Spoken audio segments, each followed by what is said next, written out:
There we go. All right. You want to go ahead and state your name, sir? It's good to have you on. Thanks for having me, man. My name is Matt Ayuen, aka the Koifish Prophet. Yeah, man. Well, I'm Coach Zach, Sway City Muay Thai. I'm affiliated with Street Talk Muay Thai in Fife, Washington, Tacoma, Washington. And you're out of BC, I'm Canada? out of BC, yeah. BC, Yeah, man. Canada. Well, um, first, I actually met you at the cultural event. Was it May 31st? That was a great show. I saw that you were in town, commented on your thing, and got to meet with you and chat with you for a little bit. That was great, man. And I keep telling everybody you had some really great, really insightful advice that I hadn't really heard before. And I actually asked about another coach for online programs, and you just gave some great advice there, man. So I want to say thank you. And for anybody that does watch this, like you're a very genuine person, very easily approachable. Thanks, man. I appreciate that. And I think the social media thing is so cool because like this is happening because of that. That cultural event was rad. Like, I mean, it's very niche. I coach Muay Thai online. I do it in person as well, and I do a lot of content online. I get blown away how often like I get recognized. Yeah, that's really cool though, because I mean, you do a lot, and I'm like, a lot of our guys are like, oh, I didn't even know, because obviously they were surprised to see you at the fights, and while everybody's there focused on their job, a lot of them are coming out of the back like, oh man, that guy's here. So it's really cool that you're around. I know you said you're from Toronto or Montreal. I can't remember exactly where you're from originally. Yeah, I grew up in Toronto and I started coaching in Toronto. I ended up in Vancouver like super randomly because I was planning so 2015 I wrote a 5-year plan to open my gym in 2020. And as we all know, COVID happened in 2020. Toronto was one of the biggest lockdowns in North America. And so like we were still training, I was still coaching, but it was all like behind locked doors and super Yeah, secret and the down low. caused all this like drama and fuckery. And so I got to a point where I was like, I kind of felt like I lost my dream. I didn't know when the lockdowns were gonna end. Um, I like lost my job because the gym shut down. I was just doing PTs here and there, and I was training a lot. And so I was like, cool, I'm gonna, fuck off. I sold all my shit and ended up moving to Costa Rica. Oh wow. Yeah, no plan, bro. I had like 3 suitcases. I pulled up to a hostel, and I was like, the guy's like, how long you staying? I was like, 3 days. He's like, you have so much stuff. I was like, this is everything I own, bro. I was like, I'm gonna get 3 days. I'm gonna look for a place to live. Went into a gym out there and sparred and like left with a job, which was super cool. Really? That's Yeah. awesome. Yeah. There was a really good jiu-jitsu program. Their striking was like a Vale Tudo jiu-jitsu guy, right? Okay. Um, and then one of the fighters there, me and him got super close and he owns a tour company. So I ended up working for him. So we would train all the time. We became super tight homies. So I was in Costa Rica, just like living the dream, coaching, surfing, being a tour guide. And then I had some like pretty major health issues, which was a theme in my life. I was like, okay, I need to get back to Canada now because I don't have access to the medical care I need in Costa Rica. Hmm. And my folks were in BC. So I was like, okay, I could go back to Toronto. I don't want a place to live. Like, that's where my doctors are. So I ended up flying to BC and just 3 years have gone by. Wow. So how do you like it in BC then? It's cool, man. It's real different than Toronto. And I also found like, getting your footing without a reputation in New City was difficult. Um, and like there's a little bit of a like cultural dissonance where I don't necessarily feel like I grew up in Toronto. Like I'm a Toronto boy, even though I was born here. But I will say it's beautiful. Um, and like that's I don't really do much. Like I just train and hang out in nature. So it works. Yeah, that's most of us that are in the Muay Thai. We're like, especially we're deep in the lifestyle. We're like, we're just kind of waiting for our time to go back to the gym or to get our whatever it is, essentially. But I'm same thing. I'm like, I'm gonna shoot this podcast with you. I'm gonna go to teach later on, and we've got our Jean. He's actually on vacation right now, so we're making sure his classes are covered. But yeah, man, I really like that you're able to move to Costa Rica because I always think about the same thing. I think we all do, selling all our shit and moving away. to a vacation destination and getting to teach Muay Thai, not only train it but teach it. Um, man, that's not only the dream, but you actually like made it happen, and then you came back. You know. A lot of my life has been real serendipitous. Like a lot of things, like it kind of played out like a book. And I also like I'm someone who's taken a lot of crazy risks. Um, because so when I was 16, they told me I had 6 months to live, which is Wow. like a crazy wake up call. And so Yeah. now, I 16. mean, 16, yeah, had like a rare liver disease, which I still have. I still have a lot of health issues. Mhm. It's one of the reasons I stopped fighting so early. But you know, being 16 and being told like, hey, like you have 6 months to live. If you don't get a liver, you don't have time to wait for a liver. Like if you can't find someone that's compatible blood type, compatible size, with a healthy liver that's willing to give you half, like you're gonna die. Oh wow, So man. f and like what a wake up call. So for me, I'm like, man, so many people will just like wait, oh, later. Like later's not guaranteed. And so I've Right. done a lot of really crazy high risky, and it's not always paid off. It's paid off pretty well sometimes, but other times it's, it's set me back quite a bit. And when I tell people that, I used to keep it real secret because I wanted to be known for my skill set and my knowledge, not because I overcome this stuff. Now I'm being more open to sharing it, because I've become that authority in the space a little bit. Um, but yeah, man, I mean, that's the big lesson, and that's why I've done that and kind of building the brand now, right? Because with my health, I don't think I'll ever be able to own a gym. It's just not something I can rely on. And like, if you're the one coaching, you're the one doing everything, your health goes to shit. Mhm. You miss a month, 2 months, your gym's gone. Yeah, and your livelihood is gone. Exactly. And that's kind of where the online stuff kind of came from. Is like, man, there's nothing I love more in the world than martial arts and fighting. And how can I do a career with this without owning a gym and without fighting?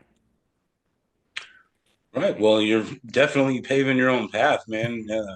And I love it. Like, especially with how many, like as you said to alluded to earlier, social media is giving all of us a voice.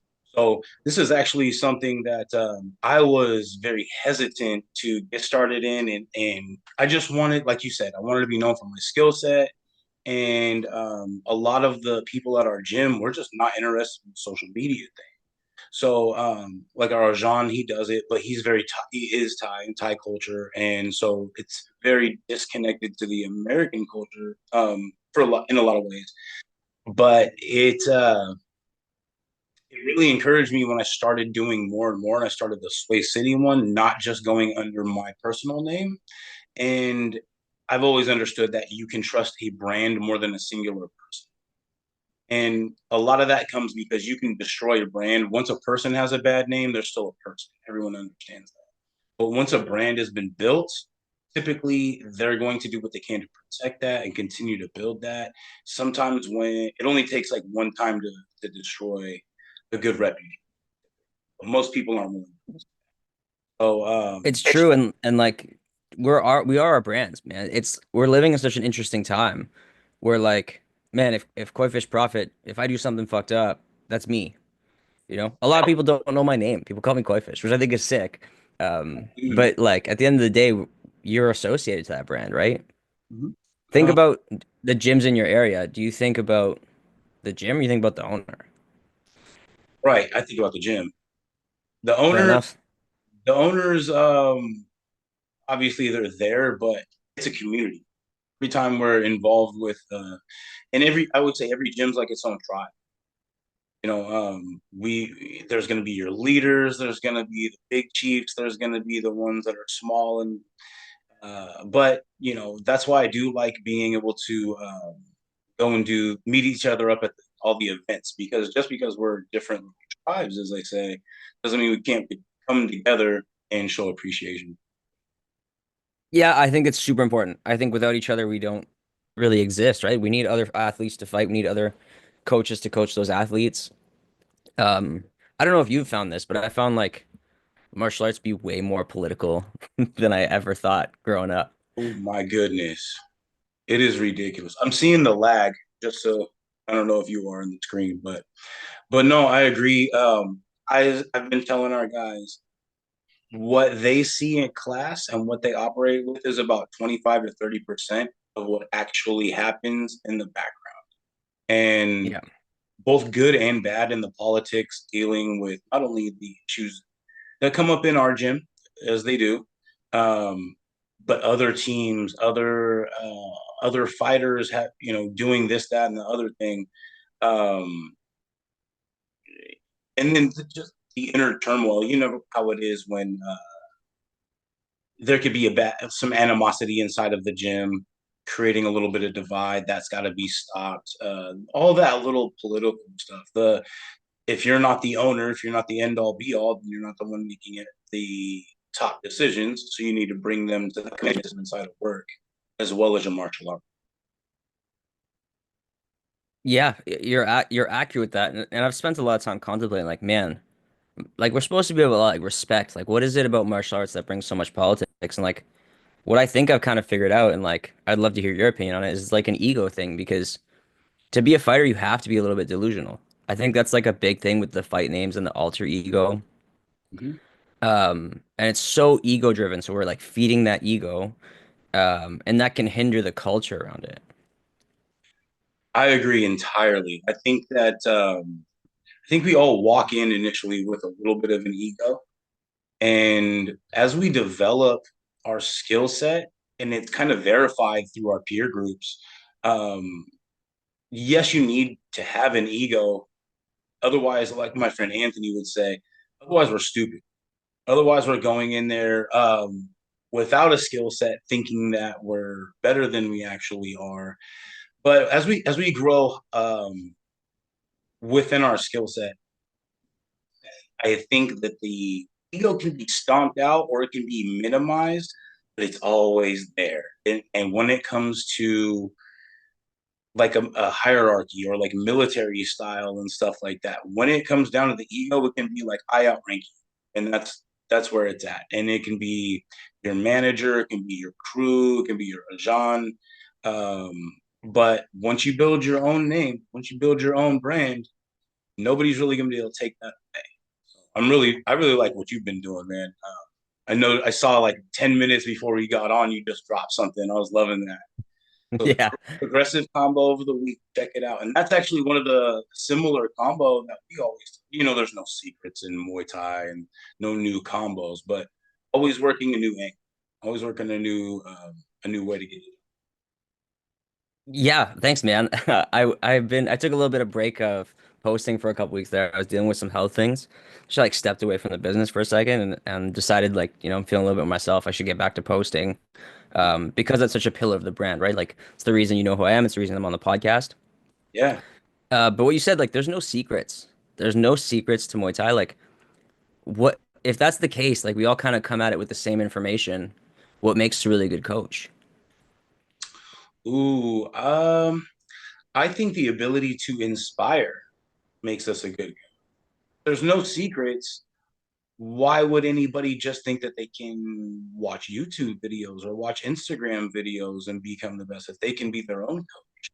Think that they need the proper inspiration. Not only that, but to be consistently corrected on the small details because they always say the devil's in the details. And I picked that up from our jujitsu program. But you miss one little thing, like I'm a big advocate for foot. And if you Me miss too.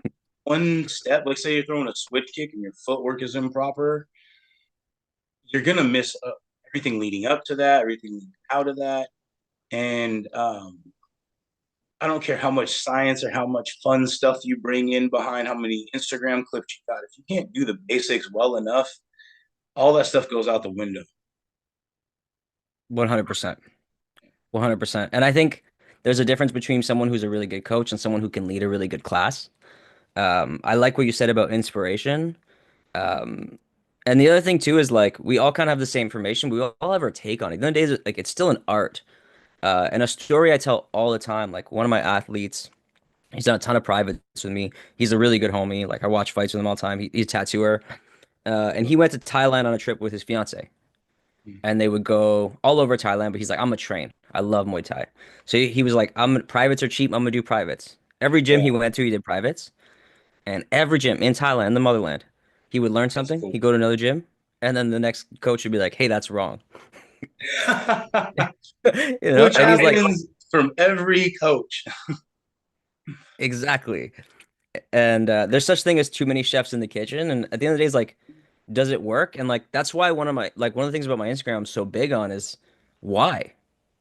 Mhm. Like I like to switch stances. Not super common in Muay Thai. I've trained a lot with a lot of MMA guys, a lot of boxers. I've been doing martial arts my whole life since I was 4 years old. Mhm. But if you ask me why I do something, I always have a reason. Some Same. people are just doing shit for no fucking reason. Oh, is it okay to swear? Oh yeah, go nuts. Yeah, okay. I'm trying to cuss less because I swear a lot. But Same, same. You're good. it's like, why are you doing that?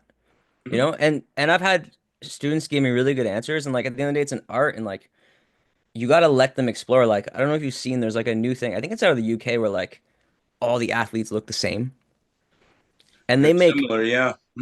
they make great fighters, but it's like, where's the art to it? You know? I don't want to watch two robots fight. I want to see your personality come out. I want to see you use your attributes, Hmm. right? Even if me and you have the same personality, our bodies are real different. You know, I'm short and stocky, and I've always been short for my weight class. So like the weapons I can utilize differentiate based on that, based on like my proportions, my ape ratio, all that stuff. I Agree. think we miss that. I think a lot of people are like, and like you can just go through any of my videos through the comments and be like, that's wrong or this is wrong. And I'm always just like, I learned like kill them with kindness. Like, why do you say that's wrong? And a lot of times they don't have an answer. They just want to hate on you to hate on you. Or just to I hate the algorithm where you have to constantly engage with each other, but that could be their form of engagement. Yeah, I actually really like your why. So my crew Yai constantly insists that he's like, why are we walking to this direction? I'm like, okay, it's because we're circling away from the power shots while controlling the distance on the lead hand on their end. Even if, like you said, if we're switching stance to do so, there's always a why. There's always a reason behind what we're doing. And if you don't understand that as a student, especially as a beginner, it's important you pull your coach's side and really put that in there because as you know, lifelong martial artist, I've been doing this for about 14 years since I was 26. I'm not lifelong, but I've been watching Ninja Turtles since I was like 4. And like that's my jam. But I've always wanted to be into that. I always got like little scuffles. We used to play in the front yard and call it mosh pit, but really we just swing away on each other. But I love that. but like as a beginner, if you don't know why you're doing something, pull us aside because I was just saying a lot of us are self starters. We have to take away the little bits that we've learned from our coach in a limited amount of time. We need to take it and practice it on our own if we expect to excel or get any better outside of that allotted time frame. It's what I describe as a hobbyist versus a fighter or even a martial artist. Hobbyist or a martial artist with a day job, fighter with a day job. Though you need to understand, like you said, why you're doing something. If you're stepping a certain direction, if you're switching stance, why do I need to step to load my switch kick instead of just fling my left leg up? Why is that important? Um, and so many places miss that. So many people want to get to the highlight reels, or they want to sit there and watch that and like, ooh, that kick looks so cool. I want to do the Sanchai, and it's like you're not going to do that. Just if you can't throw a proper jab, you can't even stand in your proper march for a 3 minute round. Where do you expect yourself to actually excel at? Be extremely physically talented, but if you don't have the discipline to practice these things or even find out the why in the beginning, you may not make it. Yeah, and I think martial arts is for everyone, but fighting is not for everyone. Like there's some place for martial arts for everyone. But kind of like we talked about, like my biggest pet peeve is like you should be able to ask your coach why, and they should have an answer for you, and they should be humble enough to be like, if you ask a good question, I don't know why. Because like fighting to me is a parallel of life in that like it's just risk management, right? I A like that. jab is way less risky than a head kick, but the payoff Right. is different, right? I think about like I switch stance. Why I switch stance? I know when I'm in southpaw, my my strikes are pretty good, but my defense is nowhere near as good as I am in Orthodox. So like that's something I have to assess and risk. And also just based on like a lifelong martial arts that has injuries.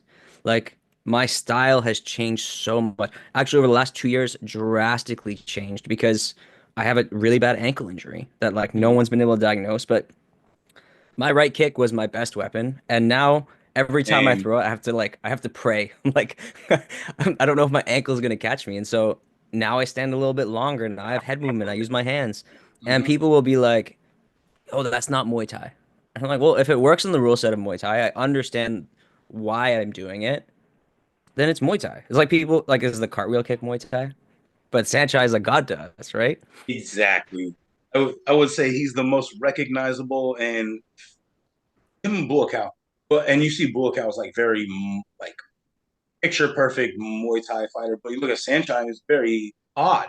Like he's not normal, switches those stance, does a lot of little fun stuff, and people love that. So what are we tearing down? Now I get it if it's like people in Thailand trying to promote this specific martial art, like traditional, or even because my Ajahn, Master Salhin, boils down from Crew Woody, which is old school Muay Baran. So they're very specific. They show a lot of the Muay Baran demonstrations, which you see in the fight ring or in the ring.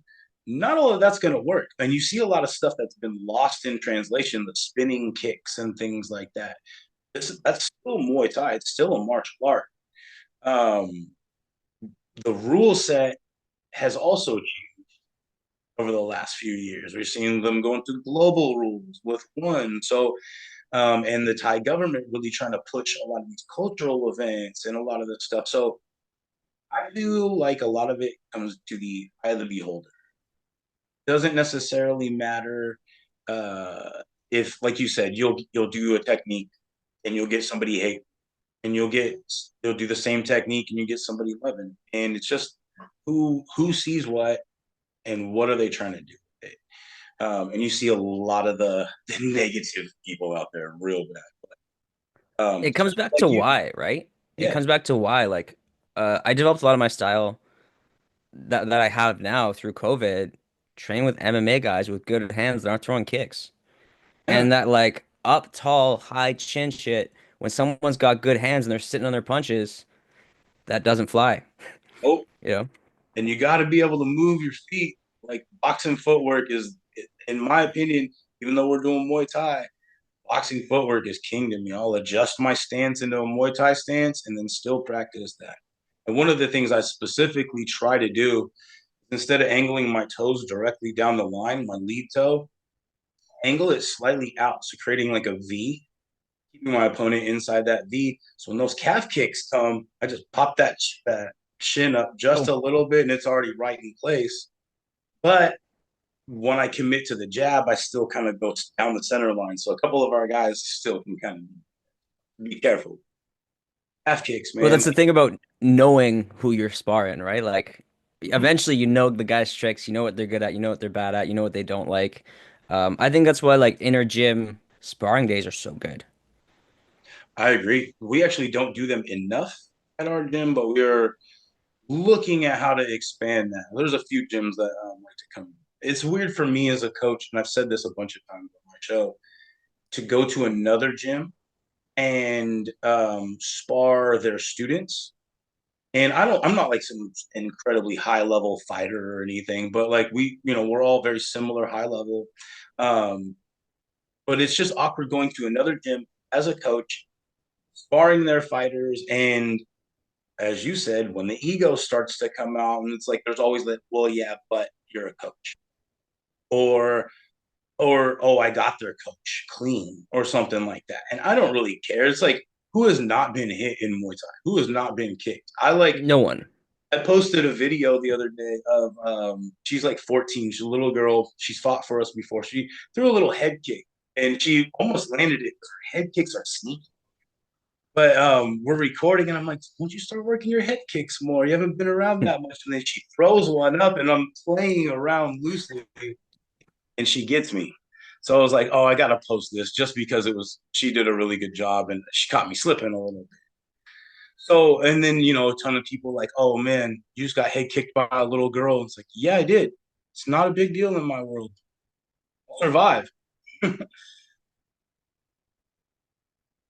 But I want to go back It for took me a long time to get exactly what you're talking about. I think every coach goes, yeah, go ahead. no, I'm sorry, We're you lagging a glitched bit. out there for a second. You want to Yeah, go back?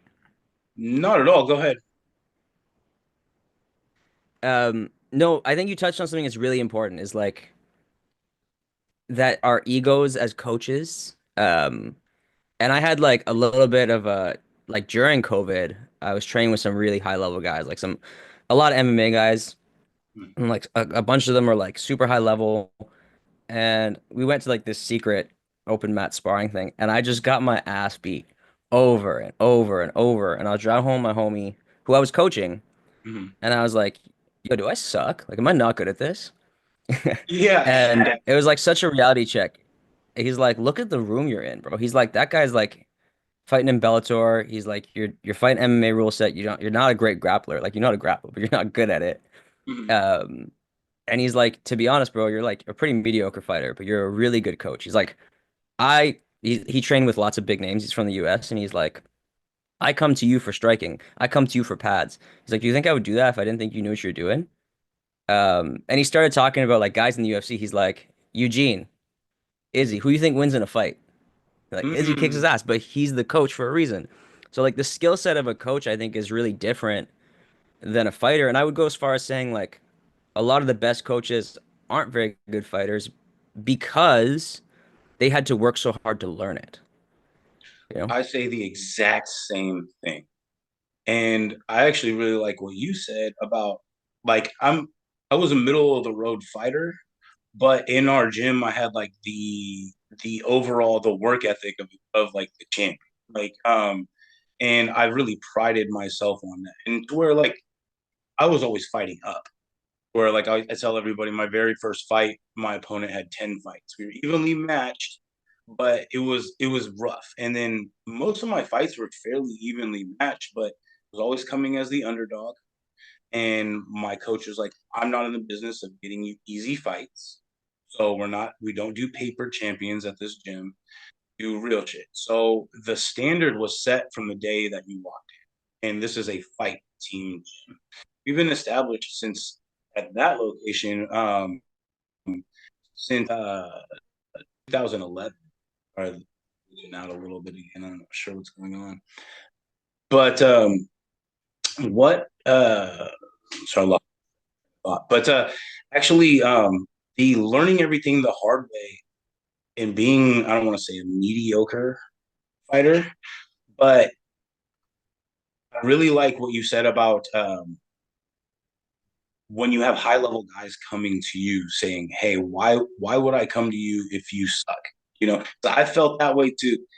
We got a guy named Darren Smith Jr. He's really high ranked in California. He was ranked stationed up here in Washington for a couple training with us, and he would destroy me in sparring. But he fought for Bellator, and he's really high ranked in California. So I'm like, I would feel less than confident every time, but I would go in there and take my licks. I was also in really poor shape, as when we're having medical issues. The ability to stay in good enough shape to spar at a high level doesn't always hold up. And as I just turned 40, and so I'm finding myself not wanting to get hit in the head as much. So and wanting to do things like this more. So trying to be a little bit more strategic, like you said, take my head off the line. Head movement. Yeah, defense is very important versus where I used to fight as like the Terminator. I'm going forward. Yeah. Those thoughts don't last long, man. No, I used to start as like this peekaboo style, like Manny Pacquiao first started against Manuel Marquez, throwing that long two. And man, I would eat a lot of damage doing the beginner peekaboo. It's like tick tock, and then they pick it up and slam into you. Ooh, how much damage did I eat doing that right off the bat? Yeah. And being a good coach, I think understanding that. I thought you were way younger than you were. I didn't realize you were 40. Um, Thank you. A lot of people say that. I appreciate it. I think it's really important as coaches also to make sure our athletes don't take that much damage. Like I remember sparring way back in Toronto, and I like didn't sleep the night before, and I'm sparring, and like this is my ego talking, but dudes I usually like would light up were like lighting my ass up, Hmm. and my coach pulled me aside. He's like, "Hey, you didn't sleep last night? Like, what's up?" And I was like, "Oh, I didn't really sleep." And he's like, "Get out of the ring, go hit the bag." I was like, "But I want to." He's like, "No, you're like taking so much damage you don't need to be taking. Right now, you need to be hitting the bag." And so I like packed up my gym bag and tried to leave. And he's like, "I didn't say leave, motherfucker. Like, go hit the Yeah, bag." And I was like, "Ah." exactly. I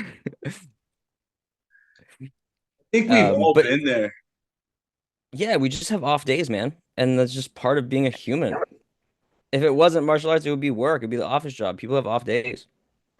for sure. Like the rule of thirds. I'm sure you've heard of that. No, I haven't. What's the rule of thirds? So the rule of thirds, it's just you're supposed to feel good about a third of the time. You're supposed to feel honestly kind of crappy about a third of the time, and kind of middle of the road about a third of the time. I And like that. if you're off balance for like if you're feeling great all the time, you're probably not playing to a higher level. You're probably the big fish in a small pond. Look who I'm talking to.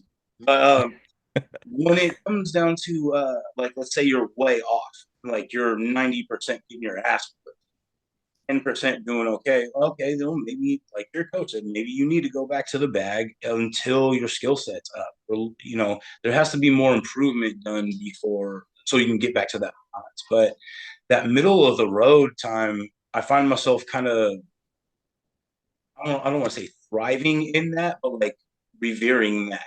So I obviously it's really hard when you're in the dark times in the lower 30%, lower third, and you can sometimes like you have to have a pocket full of little motivation to kind of pull out, but sometimes that doesn't work. So when it comes to that middle of the road, when I'm not feeling so great, but feeling okay, and I can use my mentality and my motivation and my drive to actually get me to where at the end of the workout, I know I crushed it, did my very best. And my favorites are when nobody's around.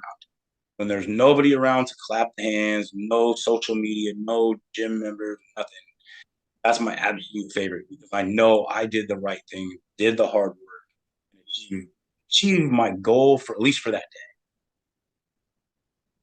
Yeah, I love that, man. I think that's what to you just touched on, I think the most important part of martial arts, and it's like cultivating that fire inside you. Like when I talk about like we haven't gotten super into it, but my story and all the things that I've overcome health wise and how I've come out of it, and people are like, "How did you do it?" And I was like, "Man, like I learned to do the hard things the same way you learn to walk. You do the hard things over and over, and you build this fire in you. Because like every time, the first time you get punched in the face, 99% of us are like, "Holy shit, what just happened?" Or you get, I remember the first time I got kicked in the leg, and I was like, day. "What the holy crap?" And then you build that, and I think that's the biggest benefit I see. Like what in the gym, what percentage are a fight team? Like always less than 20. Yeah. Realistically 10%. The other 90% are there, and my favorite thing about coaching, I love coaching fighters because I love the art. But the biggest impact I see is not with fighters because fighters are fighters. It's with the 30-year-old that came in for her first time and she's never done anything athletic in her life. And she's walking into a Muay Thai gym scared for and then she's building her confidence. She's learning to do really hard things. And then that translates to every other piece of her life. That's what I come down to. And like we talked about why. I'm going on a little bit of a rant here, but like one of my coaches when I wanted to fight was like, "Why do you want to fight?" He's Mm-hmm. like, "Ask yourself why 5 times." He's like, "You have every reason to not fight. Why do you want to fight?" Mm-hmm. And I think all of us need to be asking ourselves, why are we doing this and what are we hoping to get out of it? And again, to that risk management, we're doing something risky. What are we getting out of it? It's like investing in stocks.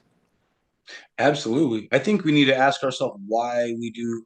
I think that's that critical thinking that a lot of people miss when going through their daily motions of life. Because why am I getting up to go to a job that I hate? Well, you have your why, even if you don't want to do it. Still have for the person that goes and comes into the Muay Thai gym or another gym or that decides to take this on their put this on their shoulders. They're looking for improvement in some sort of. Yeah, most people are never looking to be a fighter, but they want to be more confident. And what I always say is the young man that wants to come in and be like, they know that they can kick everyone's ass in the room. Like, is it that, or do you want to know that you have the confidence you can handle yourself in the situation where something to rise? And they're like, yeah, I like that way better. Like, because then it takes the ego away from it, but it still adds the confidence into the.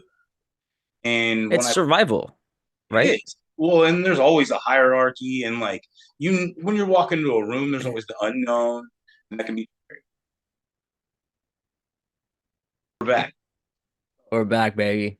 So we had to reset everything because I don't know, it's probably my laptop, my Wi-Fi. But yeah, back with Matt. Matt, do I say it? Ian? Iron, yeah. Like the letter Ian? I, letter N. Yeah. Okay, cool. Um, the Koifish Profit. So this is I'll stitch these two together. This is awesome. So again, I really appreciate you coming on here, man. You have a huge following. You didn't have to do my show. I don't have such a big following, but I'm grinding, working on it. So I just wanted to say I really appreciate it. But what I wanted to ask you is, we just kind of mentioned it, but started at 4 years old. Said you started at karate. What was that like, man? Starting at such a young age, was that something that you wanted to do? Was that something you got put into? So there's a couple. I have a brother that's 6.5 years older than me, so he was doing it, and a lot of my tastes were a little bit older, like because I have an older brother, so like Jackie Chan, Ninja Turtles, Power Rangers, like all that stuff. Yeah, yeah. Dragon Ball Z was huge for me. Okay. Um, like I vividly remember Goku doing a move, and I was like, "We do that in class." Oh my God. That's great. Yeah. But it was like an after school program, you know? Okay. And I just like always was drawn to it. And I'm like a big guy with psychedelics. I'm a big guy with internal work. And kind of we touched about this earlier. It's funny because I wanted to talk about it, but Hmm. um, like what really made me so into martial arts, right? Like there was a love for it as a kid because I thought it was cool and I wanted to be a badass. But really what kept me going was like I didn't want to be scared, you know? I was really overweight when I was young. I was bullied. I was socially awkward. Same, same. I hear that all the time from martial artists, man. They're like, I was fat and awkward, and I never. That was me all the time, man. I hear that across the board. But keep Yeah. going. I'm sorry. No, it's all good. We're all nerds, right? Like we're just Yeah. nerds about fighting. Um, but yeah, like I didn't like confrontation. I was scared of fighting. I was scared of violence. And I didn't want to feel that way. And I grew up watching like anime, which is all about like being a hero, protecting the people you love, building that strength, watching these guys train, like the Power Rangers work together, the Ninja Turtles brothers that are like fighting crime. And I was like, I want to be able to do that, and I don't want to feel scared anymore. Right. Um, and so there was like a little bit of a break because I moved a lot when I was a kid. Um, but then when I was, say like 11-ish. I went back to martial arts and I really wanted to do XMA because as an 11-year-old, you don't really understand fighting. I don't know if you've ever seen the XMA stuff. No, I'm not sure what Uh, that even is. it's XMA. extreme martial arts. Okay. Oh, Um, Taylor Lautner, who was the guy from Twilight, he okay. was like a national champ in it. So it's like backflips and spinning. It's like gymnastics and martial arts together. So it's like stunt work Okay. stuff. Okay. Because I also thought that was fighting. Okay. Fair enough. I used to think Um, parkour stuff had to do with a lot of fighting. Like you can do that. You can fight. I mean, you're athletic and I did a lot of the parkour stuff too. yeah. Um, but yeah, like I was looking at an XMA gym, but it was just far away, and my dad's like, "I'm not driving you this far." I went to like a local school, and I wanted to do Aikido because I watched like a documentary on Aikido, and I was like, "Use their power against them." Right. Um, and my sensei, like, who is a great, really important mentor in my life, like, sat with me at 11 years old, and like, I think I know some shit about martial arts, and I'm talking to him, and he sat with me for like 45 minutes, and so I ended up signing up there. And that school became such an important place in my life, like the development. And he was a really good teacher and the biomechanics of things. And we really dissected things, which I thought was super important. And what I will say is like, so this kind of fucked me up as a coach. When I was young, like, there's a level of fluidity and snapping and stuff that I was like trying to teach my students to get. It took me to realize I'm like, oh, like I can do this because I've been doing it for so long. Like I think there's like a type of movement that like can't be taught. Yeah. You learn when Um, you learn that movement at a young age, your body just kind of grows with knowing yeah. Like I could always head kick people. Be like, how you're so flexible. I was like, I'm actually not that flexible. You see me do a split and I'm not very flexible. I can just like with the dynamic movement, my mobility, I can get my kick up. yeah. When we understand how to do that specific mechanic of it, not be like Jean-Claude Van Damme, like practicing the static splits, I would which love to be able to do that still. I think it's dope. Like I just don't I have the w- discipline. I would do. Yeah, I don't have the discipline nor the time to spend actually like. I mean, it'd be great to be able to do that. Man, that's going to take a long time out of my schedule to just be that flexible. But Yeah. yes, but go. No, I'm sorry. Go ahead and continue. No, like I spent a lot of my life exploring martial arts. Um, so I had that transplant when I was 16, Mm-hmm. and my school at the time was going to China to train and China to train with monks. And Wow. my coach, my sensei, my teacher was like, "Hey, if you can get well enough, like you can come." And to the point where like they raised money for me to go, the tour company gave money. And so a year after my transplant, I went to China and like lived with monks, trained out there. Again, I'm Really? like I'm 17, I'm like I'm gonna come back a ninja. Like a lot of That's stuff we did in so cool, though. China, Yeah. it's rap. Dude, I had like the emo Justin Bieber hair was all red, and I had like piercings, and there's pictures of me like in a full monk outfit with like this crazy hair. Oh, I'm Uh, sure they were loving that over there. Oh, it was rad. It was really Yeah. cool. My like a whole gang of like mostly young men went. Like my boy Yeah. had like a mohawk. One of Yeah. my homies was black with dreads. So like Hmm. landing in China and rural China, be like, what are these people? Um, So and that was like culturally diverse. Yeah. a life-changing trip. Like I'm like, wow, martial arts can get me travel. And martial arts has been like a superpower. Like everywhere I ever travel, I go train because it Hmm. keeps my head on right. And I always like it's such a hack, like because you make friends. I think like some of it is having the skill set. Like when you're really good at something, people want to hang out with you. But I go like how I got that gym in Costa Rica. I was dating a girl that moved to the Cayman Islands, and I went to visit her, and she had to work. So when she went to work, I'm like, I'm just gonna go to gyms and train. And I like met tons of cool people, went out on a boat, like because we have this shared language that's like really vulnerable. Yes. I remember, so the way I got my job in Vancouver. I drove here before I moved to Costa Rica to drop off some stuff. And so I call a gym uh, in North Vancouver Universal, and I'm like, "Hey, can I pay you to for a drop in? I just want to hit the bag." And the guy on the phone's like, "It's one of the owners." He's like, "Yeah, we don't do that here." And I was like, "Do you What? have a heavy bag?" And he's Okay. like, "Yeah." And I was like, "I will pay you to use it." And he's like, "Well, how good are you?" I was like, how do I answer this question? I was like, well, I've Huh. been running a striking program for a pretty long time. And he's like, well, we spar on Friday nights. You want to come spar? And I was like, how hard do you go? You know, how hard do you Right. go? Right. Right. And he's like, we go as hard as you go. And I was like, in a kind of a mood. I'm like, I'm going. Okay. Go to this gym.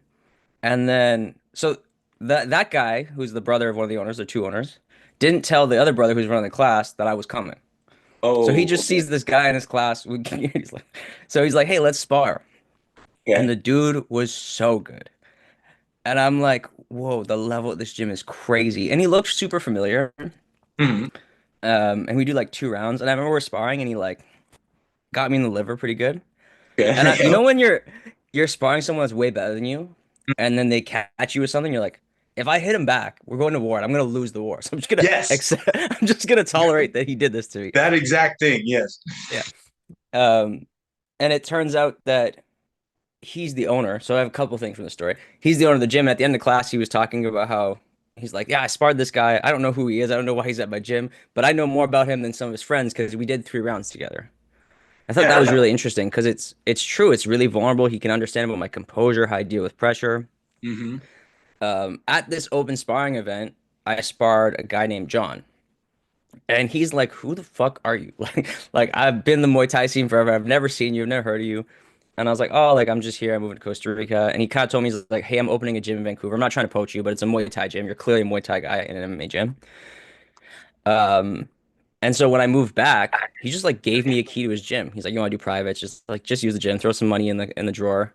And that's where I work now at East Van Muay Thai. So when I talk about all this serendipity fuckery, like Yeah. again, just like going to gyms and sparring and like not being a dickhead, because I've seen a lot of people go to gyms and throw full power axe kicks and get kicked out and shit. Yeah. Um, I think it's a superpower, and like I'm sure it's the same for musicians or dancers. Like you go dance at a dance club, like a group, and you're really good, you make friends. Or you're a musician, you go to an open mic, you make friends. And like that's just been such a superpower. It's like a language outside of spoken word that we all speak. I agree 100%. And I actually I'm the exact same way. So I like to like I'll go everywhere. I'm always like trying to, just big smile and very open, very direct. Like, hey man, how you doing? Because I don't have any animosity and I don't have anything left to prove. I fought, enough times. I've trained at my gym. I just posted earlier about how I was in Paris. I've been to like Skarbowski's gym. I've I been saw that. That was sick. Thanks, man. Like I've been around, but like the biggest thing is I've noticed is being humble, like not being that guy that's like you said, you could have gone to war and lost the war. But like I if would have you lost for sure. and that's how I feel at my gym with one of the guys that was fighting the night that we met. I'm like, that's our guy. Like, oh, you want to like I'm not trying to go to war with this guy because I'm gonna lose every time. But having that humility to be like, yo, man, and that nicety about you, I feel like that opens so many more doors than just being somebody who's unapproachable or doesn't have that wit of self about them, the self awareness. So, especially like you said, if you would have gone to war, that guy probably, I mean, had a different opinion. And you know what's funny is he looked familiar because he knocked out a guy I used to train with. That's like my boy. I just Oh, didn't recognize like on UFC Fight Pass, like high level shit. yeah, yeah.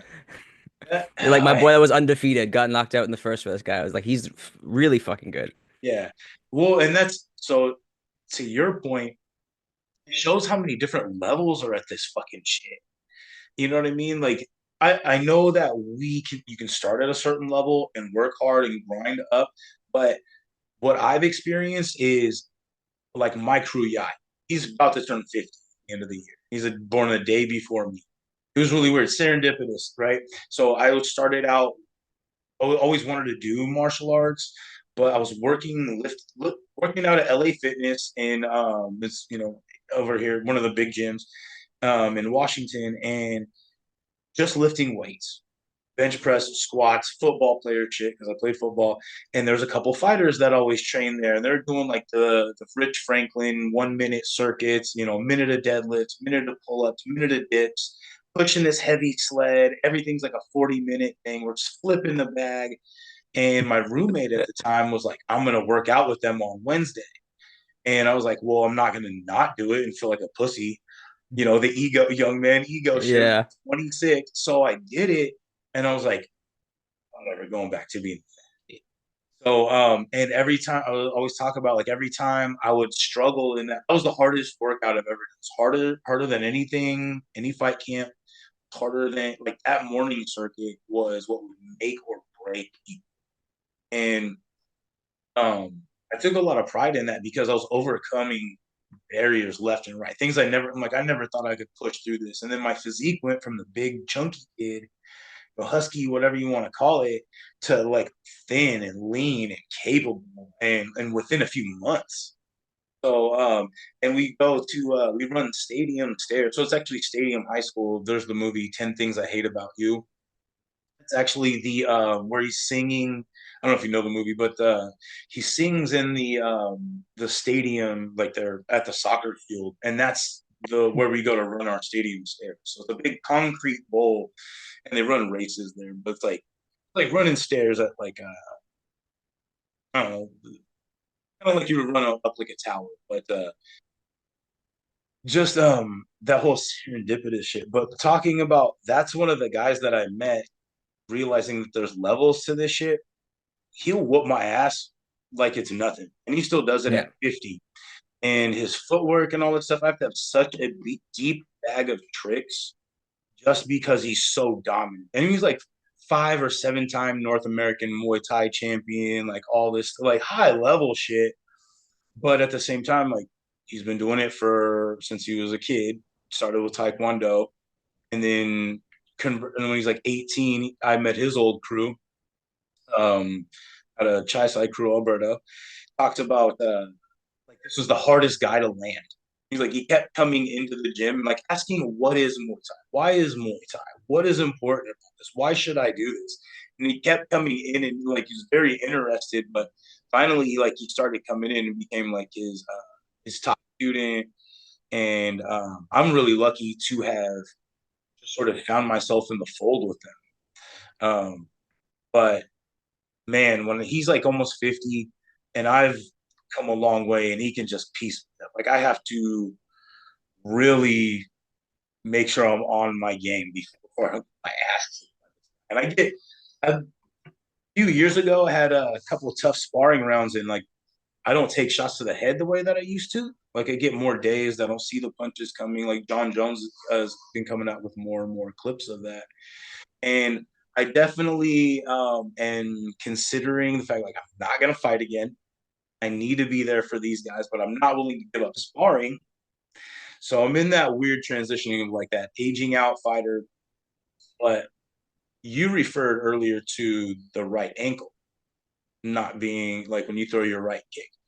My right low kick is my money shot. Like that's jab low kick, 1 2 3 low kick, disguising it however I got to do it. 7 low kick, which is our liver shot low kick. But you think about like Ramon Deckers, he almost had his Legend. ankle fucking amputated because he would get so reckless throwing that right kick. You know about that? He had both his ankles fused. Man, when I Yeah, first saw an osteopath, he's like, I think you have the same injury as Remote. And dude, I thought I was gonna cry. I was like, he has no ankles. What do you? That turned out to not be the case when I got some imaging. But I remember him saying that to me, and I was like, Jesus Christ, like it better not be the case. right. I mean, it's like that's got to that's got to change your mentality somewhat because you're taking that much damage. Hey, obviously you love your low kick, but your ankle doesn't. Um, but you don't want to. They were talking about amputating his leg if he kept throwing that right low kick. So he switched to southpaw and try to throw it, and then go reckless and switch right back to Yeah. standard and go to throwing it again. So at least you're not in that boat. You're not out there trying to maintain that world champion status and stuff like that. But health issues, man, that fucking app. You talked about your liver. I blew out my lower back L5S1 a few years ago. Damn. So I never be able to do another fight camp, I don't think. Fight again. But um and I've had other issues. Like I had a when I was younger, I had a prostate issue, infection that carried over with some other issues and thyroid issue, blah blah blah. So a lot of other, not obviously the same thing, but a lot of fighters that I found have find themselves, especially like within our age group, um, use or like going into deeper health issues. And as you said, using martial arts and the mental strength that we've kind of gauged and gained from it to get themselves through a lot of these things. Like if I can get hit in the face and like constantly have to adapt to that, I'm not gonna just stop because of this. I'm gonna persevere. The thing is, it's you said so many interesting things. Thank you. The sharper the sword, the more you are to cut yourself, right? Like there's a lot of times, part of my ankle issue is also me because I want it to be a badass and I want it to be tough. And I remember like going to m my class, so I don't have to spar. I'm running a sparring class, and I was walking with a cane, and I still sparred. And I'm like, I'm such a bad bro. If I could go back in time and slap the shit out of myself, I would. And you kind of talked about like the aging out. So I don't know if you've ever seen this clip of Tony Hawk when he's like riding the half pipe for the last time. No, I haven't. He's like gonna ride the half pipe for the last time, and he rides the half pipe, and then he collapses and starts crying. Oh, wow. And it's like it's a death, man, like an identity issue. And we see it with fighters all the time. Like, man, like I don't know how you felt, but like I didn't even watch it. The Buakaw Sanchai bare knuckle fight. Didn't watch it, just the clips, but yeah, it was. I'm like, these are our legends, man. Like, why are they doing this? Or like Randy Couture, Tito Ortiz. I don't know if you remember when that was the big thing, Oh the yeah. golden point. Why are you fighting? Is it to me? It's like either you've run out of money, you need money, Hmm. or it's an identity issue, and that's a big thing. I think we need to talk to our fighters about. Is like, there's a fighting is barely a career. Right. You know, it's an opportunity. It's something BJ Penn said. It's an It's an opportunity to build a platform so you can monetize your platform. Um, but there's a life after, man. Like I know so many, I've met so many people in my years of training that will never be the same from their fight career. 100%. Can't say that And I'm the same either. yeah, and like how much you will like some people I remember meeting like a 24-year-old boxer that was slurring his words and shit. I was like, you're not gonna have a life anymore. Hmm. And one of the reasons I stopped fighting was like my last fight camp, my kidney shut down. Like I fought with fluid in my legs. I remember walking out to the ring being out of breath. And like one of my homies took me aside. He's like, dude, like you can be the most skilled motherfucker on the planet. You don't have the genetics for it. He's like, man, you're made up of spare parts. Like, never mind. And he's like, you probably could fight. He's like, you'd fuck up your life. You'd be a mediocre fighter, no one remembered. Or he's like, I truly believe you could be a world-class coach. And that was like a huge wake-up call. And there's still a part of me, man. There's still a part of me that like the bucket list was to do one of each. Like, I want to do a boxing fight. I want to do a jiu-jitsu fight. I want to do an MMA fight. Yeah. Because I just love martial arts. And then there's also the point where it's like, okay, what's the risk reward, risk management? And is this an identity thing or is this because like letting go of your identity as a fighter, it's not about you anymore. Nope. You're not the baddest motherfucker on the planet anymore. No one's the baddest motherfucker on the planet forever. Nope. Time. And can you deal with that heavy loss? Like it's a death of self almost. Yeah. I agree entirely. No, I like what you said is like, why are they still fighting?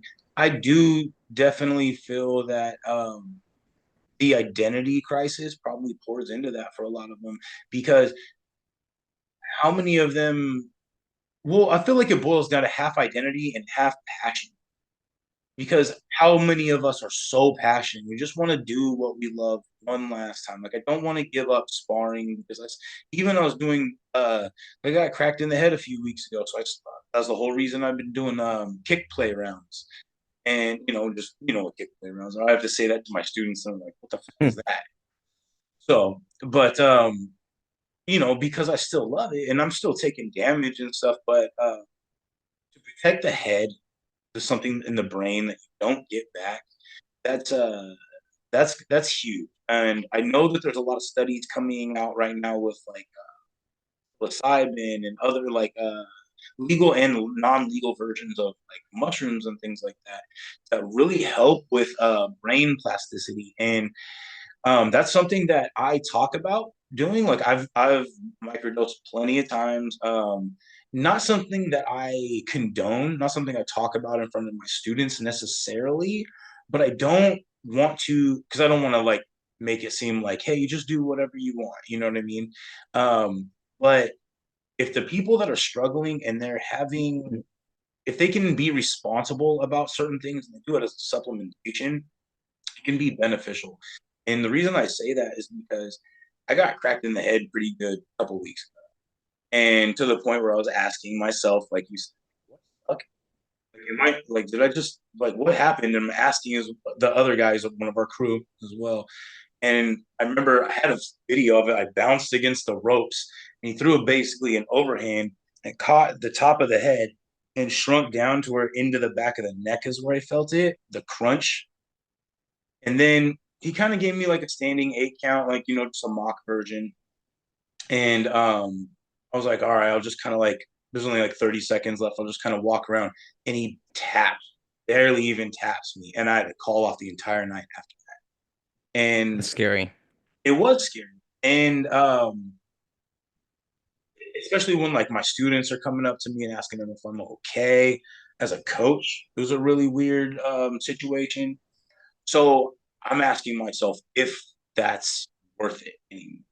And if I do decide to keep sparring, I need to make sure my head defense is proper. Maybe not go hard rounds. My bad day met his good day, as we like to say. But there's got to be life outside. And if I'm going to sacrifice whatever that might look like for one extra night of sparring, then it's the risk versus reward just doesn't pay off. And I'll always come back to risk management. Yeah. yeah, the risk management. So, but going off that, like I did my microdose, my psilocybin protocol, and within 2 days I was fine. Like I didn't have any issue, and I take such a small dose that I don't even notice. I Yes, wouldn't, and perpetual dosing. yeah, and to the point where I might feel like I had an extra cup of coffee. That's about it. But I've definitely noticed some benefits, and I take a lot of like lion's mane and chaga, a lot of things like that. But there's a lot of brain supplements coming out, man, that I think are really going to help with people with certain issues. But I feel like there's, like you talked about, Couture versus Ortiz.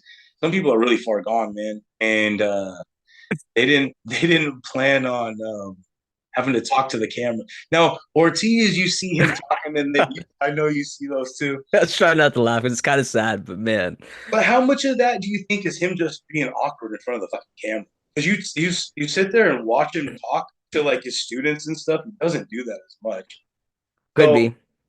I'm just like, yeah, but yeah, I definitely see. He's like 3 days a week. I train 2 days a week. And 2 days a week. I train one Yeah. day. Like, what are you saying? There's so many examples, bro. The Diaz brothers. There's so Oh, many examples of guys, and like we didn't know, and now we know better, and people are still gonna take that risk because we're fighters. yeah, What makes someone, cliff dive or wingsuit shit like high risk behavior? yeah. But I think you touched on something really interesting with the mushrooms. Like I've messed around with a lot of psychedelics. It's helped me tremendously, with like my fear of death, like being very open that like I could die tomorrow, and also I think with my brain health, and also with like my explore. Okay, I say this with a disclaimer. So nothing is for everyone, and the devil is in the doses. 100%. Thank you for saying that. Because peanuts could be great for me, and they could kill you.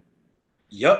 And we're Sugar. coming back, right? Devil's in the doses. So we're coming back to the risk management with psychedelics like psilocybin. I did a camp I didn't end up fighting, but I did a full camp, 6 weeks, so not full camp, almost a full camp, microdosing with the microdosing protocol, dose day, afterglow day, sober day, uh, dose day. And and I'm saying this and it's gonna be super intriguing to everyone because it sounds amazing.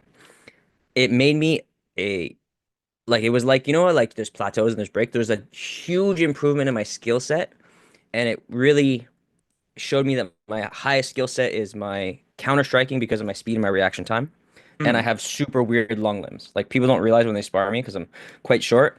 My Uh, my wingspan is like 5 inches better than my height, nice. so I can reach people. Um, but we talk about like the psychedelics, the Terrence McKenna's, the people that are in the space talk about you notice things that have always been there before. Right? There's a famous psychedelic quote. If you walk through a forest with someone who's from the forest, like a native person, you walk through the same forest, but you don't see the same things, right? That's like something you hear a lot of people in psychedelics. I started being able to read movement way better. Hmm.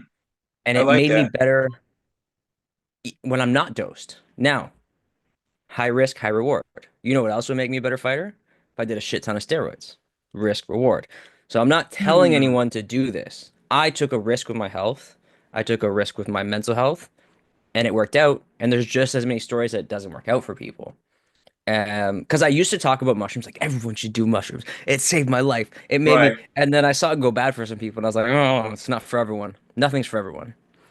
And that's a big disclaimer I kind of say now because it's almost like we're casting a spell when we talk about psychedelics because you're talking about something so different and the magical impact it has on you. Yeah, mystical shit. Yeah. And people get so drawn in, but it's like I look at psychedelics like the ocean, like, I'm scared of the ocean. I respect the fuck out of the ocean. Like I surf and stuff, but I know I'm at the mercy of the ocean every time I go in. Risk management. It's the same with psychedelics.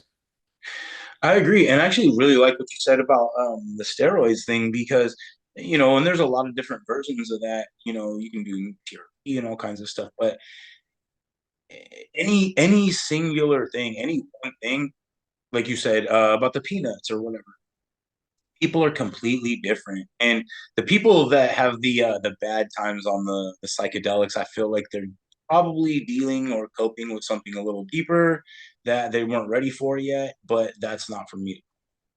I Um, used to think that, and now I think there's a genetic component. I think there's a Interesting. genetic component, and you see the same thing with like these really popular supplements like ashwagandha, reishi. Right. Um, I'm really big on anecdotal evidence because all research is made up of a ton of anecdotal evidence, and we have Uh-huh. the internet, so we have tons of forums. There's a lot of people that have dealt with like long stints of anhedonia where they can't feel shit anymore with certain nootropic mushrooms, with ashwagandha, these legal supplements. We're not even talking about the next level of psychedelics. And Right. there's people that do psychedelics and like lose their mind. Like a friend of mine started experimenting with psychedelics and he like, I'm the son of God. Like, Oh, wow. I actually, and I had a stalker, one of my students actually, who like lost his mind during COVID because he was like abusing ADHD medications and he started like writing a Bible about how I was the devil and like giving it, dude, it was nuts. Wow. Okay. So the devil's really in the doses, and like anyone listening to this, I'm not trying to encourage anyone to do something that's not for them. Like you have to understand the risk with anything, right? Same with fighting, right? I think fighting is the best thing in the world. Everyone should do it, but like you go train at a dickhead gym and get knocked out, you might never be the same again. You never know how many knockouts you have.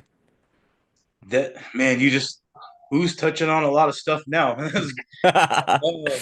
100%. Like, actually, I really like. I'm gonna actually look into what you said about like a genetic component because I'm always looking to further my education about what I'm putting into my body. So, like, that's what we do with our body and what we put into our body, what we put into our brain. Very important. Like I always say, like as a mental standpoint, stand guard at the door of your mind. It's a Jim Rohn quote, the guy that inspired Tony Robbins. I always joke around. He's like the Mister Rogers of motivational speaking. He's like, yeah, a little grainy voice. He says, every day stand guard at the door of your mind, and same was what you're putting into your body. You said you could go to a bad gym and get knocked out and never be the same. Your mind and your body didn't. There wasn't enough of a buffer in between. You got yourself to that. Like somebody didn't. You didn't understand that you were going into a bad space, or you didn't understand that. I see this from some of our guys that I don't want to say they're not ready to spar, but the beginners, they come in speed and power the same thing, and they don't know how to not hit hard. So they start swinging, and I'm like, yo, I need to be more careful because you're wild. And if that's the case, like, and if you're trying to go to war or like you don't understand that's what's going to happen, then me picking it up or even just landing a shot to your head or your face versus landing it to your guard or play sparring is a big difference. So I always tell these guys, just because I land a clean jab doesn't mean I'm sparring you hard. It just means that I landed it instead of like tapping your guard being nice, Yeah. displaying. Or you ran into it. I I Oh, I that's the was worst. I spar beginners, but like that's when you get hurt. It's like we're arguing in different languages. Like you're not reacting the way you're supposed to reacting. Like I'll go throw a low kick and you're like, and I'll hit your knee or you'll do weird shit and I Yes, get hurt because you don't move right. because you're too inexperienced to do what they're doing, in my opinion. So I do a lot of Dutch drills to get them ready for that portion. But I always feel like it's never enough. Like there's a thing that I continuously post. It's a Roy Jones quote where he's talking. He's like, I get new students that come in. They want to hit the bag. They want to spar. They want to fight. They want to do all this stuff. But I make them do footwork. I make them learn how to throw a jab. He's like, they don't like. They want to do the Instagram highlights. They don't want to do the fundamentals, the basics. And he's like, you're not going to get to an elite status without mastering the basics. And then you can learn the rules, and then you can learn what rules to kind of break as you kind of get better. Like I always tell people, you're not allowed to make contact with your heels when you're in your stance. But then when you have to block like for a heavy body shot, you're gonna have to drop a little bit to Yeah. your heels a little bit. And so I would say, like when you're riding a BMX bike or whatever, and you have to slam on the brakes by hitting the reverse direction. Think about like that. You just got to hit your brakes a little bit, and then you're able to keep going. So I have like a lot of little things like that, but there's so many little things to to touch on, man. So I want to say real quick, it's about 4:45. I got to teach at 5:30. So Cool. I know we don't got a ton of time, but this is great, man. I would love to do this at least one more time. I'm having a great time chatting it up with you. But before we get going, man, what do you want to say? Like, I know you've got your own platform, your own podcast, but for any of my students, any of my guys that maybe the ones that look up to you, the ones that were coming up to me like, man, it was cool that you got to meet him. The ones that are going to be excited to see this. Any advice to the beginners? Anything you want to say? Ooh, man.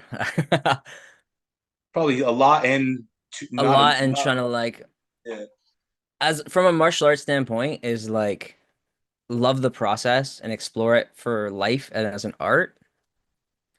For martial arts, like that's what I would say. Explore the process and always like my DMs are open. People got questions. I love there's nothing I like more than talking about martial arts. So I'm always cool to I might be slow to answer, but I always get back to everyone. And for life, man, it's just that life is short. And like anything I can do, you can do. Anything anyone can do, you can do too, to an extent, you know. Um, but most people will live lives of quiet desperation, I love that. waiting for tomorrow. And don't let that be you. And one of my favorite quotes is graffiti I saw in Montreal, and it was like, if you're waiting for something or someone to free you, you're a slave. So like, 100%. don't wait for your doctor to tell you have 6 months to live to start living. You know, outside of martial arts, in martial arts, like there's nothing more important, I think, than following your passion and your curiosity, because curiosity will lead to passion. And that's the best advice I can kind of leave. And if you're cool, I'm gonna plug myself. Please do. Yeah, yeah. Check out the Instagram, TikTok, YouTube. I'm really excited to start putting out some YouTube content later this year, some more long form content. Um, Koifish Profit, the Koifish Profit podcast, anywhere you listen to your podcasts. And man, I'm super, super stoked to be on the podcast. I really enjoyed our chat.